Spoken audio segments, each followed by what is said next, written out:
Welcome to my channel रोजी डिजी। वैकुंठ लोक में भगवान विष्णु ध्यानमग्न थे। चारों ओर दिव्य प्रकाश फैला हुआ था। देवता शांत खड़े थे और लक्ष्मी जी प्रभु की गंभीर मुद्रा देखकर चिंतित थी। उन्होंने पूछा, प्रभु आप किस ध्यान में हैं? भगवान विष्णु ने नेत्र खोले और उत्तर दिया, कलयुग में मेरे भक्त मुझे पुकार रहे हैं। अब समय आ गया है कि मैं जगन्नाथ के रूप में धरती पर अवतरित हूँ। पुरी नगरी में उस समय राजा इंद्रद्युम्न राज्य कर रहे थे।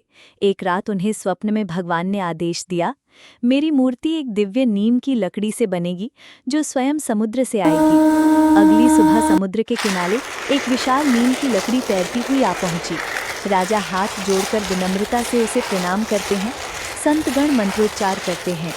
उसके बाद एक रहस्यमय वृद्ध बढ़ई, जो कोई और नहीं बल्कि स्वयं विश्वकर्मा थे, राजा के दरबार में आए। उन्होंने कहा, मैं इन मूर्तियों को गुप्त रूप से बनाऊंगा, लेकिन जब तक कार्य पूरा ना हो दरवाजा मत खोलना। राजा सहमत हुए। 15 दिन बीत गए, कोई आवाज नहीं आई। अधीर होकर जब दरवाजा खोला गया तो मूर्तियां अधूरी थीं।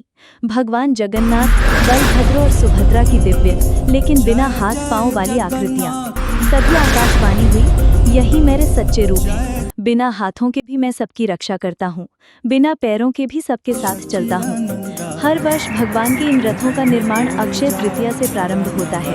विशेष नीम के वृक्ष चुने जाते हैं और विश्वकर्मा वंशज बढ़ई बिना कील के केवल रस्सियों और लकड़ी के जोड़ से 3 भव्य रथ बनाते हैं।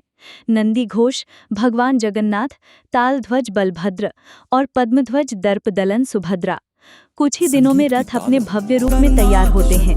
पूरी नगरी में उल्लास का वातावरण होता है, जैसे स्वर्ग पृथ्वी पर उतर आया हो। रथ सजे धजे रंग बिरंगे कपड़ों और झंडों से ढके अपने स्थान पर प्रतीक्षा करते हैं। आषाढ़ शुक्ल द्वितीया को रथ यात्रा प्रारंभ होती है।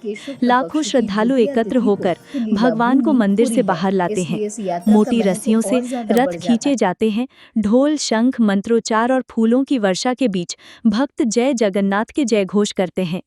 तीनों रथ गुंडीचा मंदिर पहुंचते हैं, जिसे भगवान की मौसी का घर माना जाता है। वहां भगवान 9 दिन तक विश्राम करते हैं। फिर बहुधा यात्रा के दिन तीनों रथ वापस मुख्य मंदिर की ओर लौटते हैं। उपनिषदों में कहा गया है कि शरीर रथ है, आत्मा रथी है, मन लगाम है और बुद्धि सारथी है। रथ यात्रा केवल एक उत्सव नहीं, बल्कि आत्मा की यात्रा है, जिसमें रथ हमें आत्मा से परमात्मा की ओर ले जाता है। भगवान जगन्नाथ हर वर्ष स्वयं अपने भक्तों के बीच आकर यह संदेश देते हैं कि मैं केवल मंदिर का नहीं, हर एक जीव का हूँ। मैं स्वयं आता हूँ तुम्हारे द्वार। इसलिए जो भक्त रथ खींचता है वह केवल रस्सी नहीं खींचता, वह अपने जीवन को प्रभु की ओर ले जाता है। जय जगन्नाथ। यह कथा केवल इतिहास नहीं, हमारी आत्मिक यात्रा का प्रतीक है।